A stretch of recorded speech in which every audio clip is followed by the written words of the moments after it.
obviously, real estate can be very diverse in the types of real estate that you buy and sell, the clients that you come in contact with.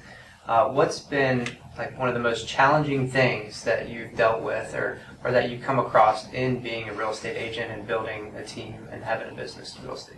Probably two things come to mind when you ask the question in that way. First of all, I think we all, whether we're in real estate or in any profession, we struggle with this concept of perfection, and it's impossible. So as a real estate agent, as an entrepreneur, we're constantly getting new ideas, new tools, new systems. Not taking action on that, even at the most basic level, hinders our ability to grow and succeed. And so I think for me, one of the light bulb moments that I had, and I write about it in the book, is this mantra of implement now, perfect later. Just making a step towards implementing something. Maybe you want to implement online signatures or dotloop. Just trying it for yourself is the first step. Getting used to it, and then implementing it across the board. It takes several iterations. It takes trial and error. You're going to fail. You're going to succeed.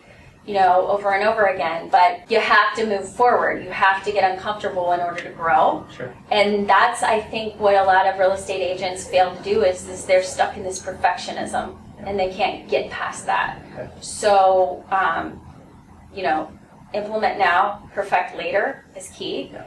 The other thing I see a lot of agents do is not define where they want to do business. Yep. So you said, there's a million different ways to do real estate. There's a million different types of clients. My niche, for example, is working with families and people who are buying residential properties to live in. I don't work with investors. I don't work with flippers. I don't do leases. I don't, all Sure. of those things.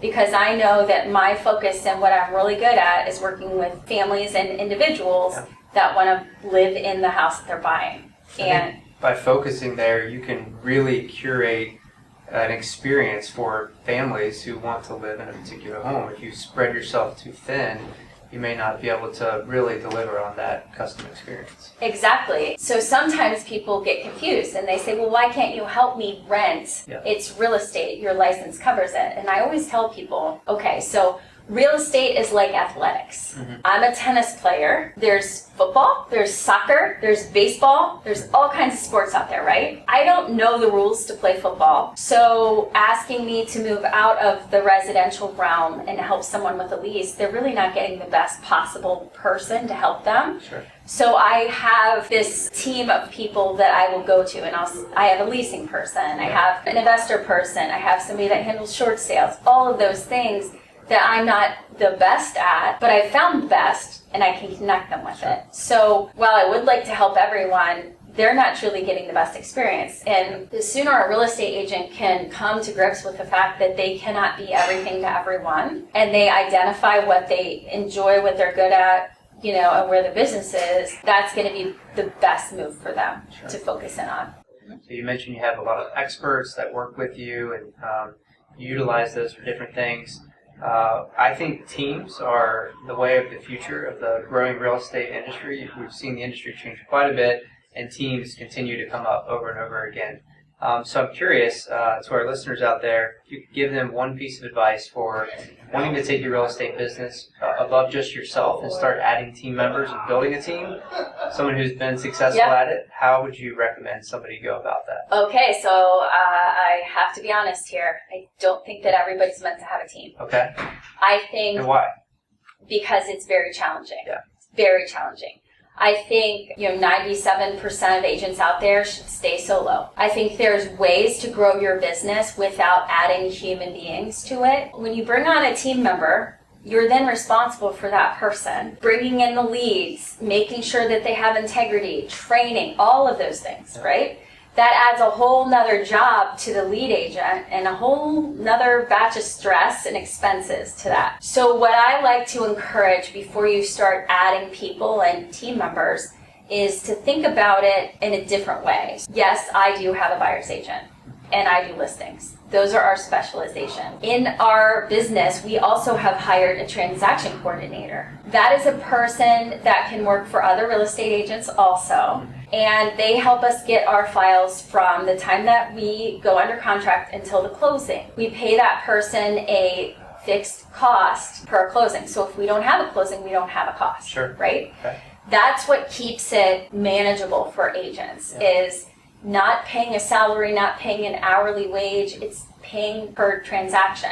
Other ways to have a team or other ways to leverage your time is using tools like online signing, dotloop. Taking the running around of all over town out of it makes it so much easier. They can sign anytime, night or day. I also like using video for video email to communicate and get message to the clients so that they're hearing it, and it's a way you can automate that so you're not spending your time. I like to hire ancillary team members like photographers, stagers, couriers, that kind of thing. And again, all of those are on a cost of sale basis. So when I have the business, I pay the person.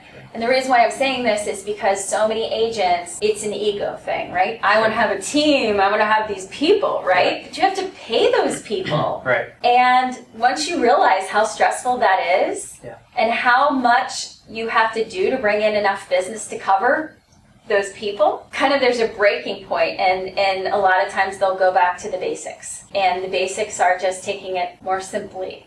And one transaction at a time, and making sure that there's enough business to cover that, and utilizing people and tools and systems to automate, be more efficient, and you can grow based on that. That's how we choose to grow on our team. And we sell 12 million a year. That's about 50 homes, and we're just using a transaction coordinator for that. We don't need a full-time admin person or whatever. If our buyer business exceeds what my buyer's agent can handle, then we'll refer that out. But we're not bringing on another agent to then disperse the leads even more. We're building it up and making sure that the core people are taken care of before we go out from that. So it seems like you have to be passionate and good about real estate, but also really passionate and good at building a business, and know where you're strong, where you're weak, and how to leverage many different things like people, processes, and tools to become really, really successful.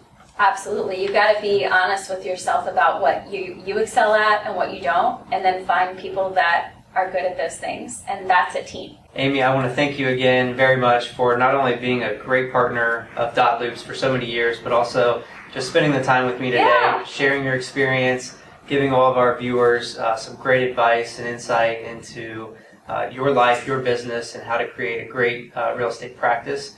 I also want to just let everybody know to go check out the book, The Playbook for Success. And Amy has been gracious enough to give all of our watchers and listeners a free copy of this. Just click the link in our show notes, and you can download a free PDF. So thanks again, Amy. We really appreciate it. Thanks for having me. I love using dotloop.